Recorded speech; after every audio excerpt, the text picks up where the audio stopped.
మనుషులకు హాని కలుగా చేయుటకు వారికి ఆజ్ఞ ఇయ్యబడింది.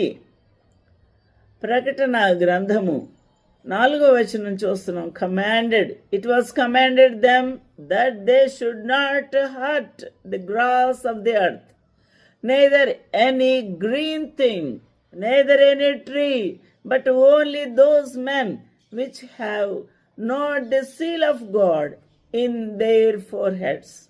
కాబట్టి వారి నొసలేందు దేవుని ముద్ర లేని వారికి మాత్రమే హాని చేయుటకు ఈ యొక్క తేళ్లకు ముడతలకు అగాధములో నుండి ఇప్పబడిన ఈ యొక్క సూక్ష్మ జీవులకు అధికారం ఇవ్వబడింది.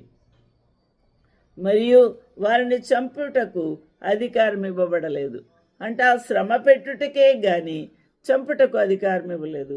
కాబట్టి వాటి వలన కలుగు బాధ వలన తేలు మనుషులు కుట్టినప్పుడు ఎంత బాధ కలుగుతుందో ఆ విధంగా ఉంటుందట.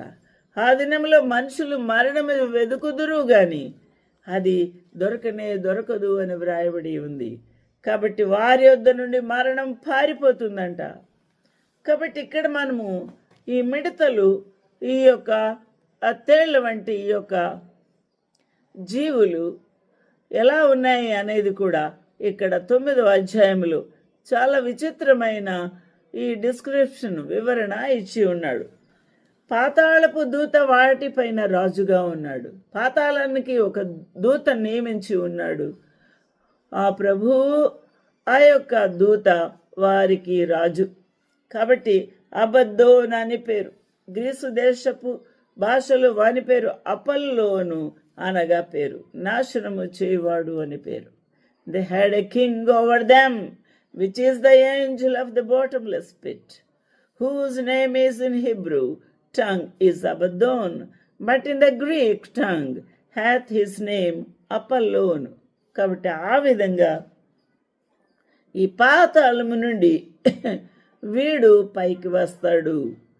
ఇది ఎలా జరుగుతుంది అనగా వాడికి తిరిగి పునరుత్థానపు శక్తి కలిగిన వాడై వస్తాడు.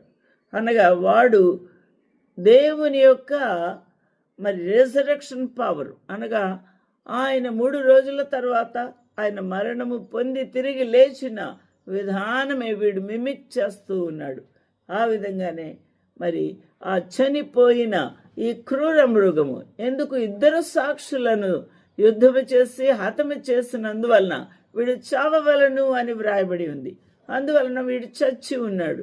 అందువల్ల పాతాళమున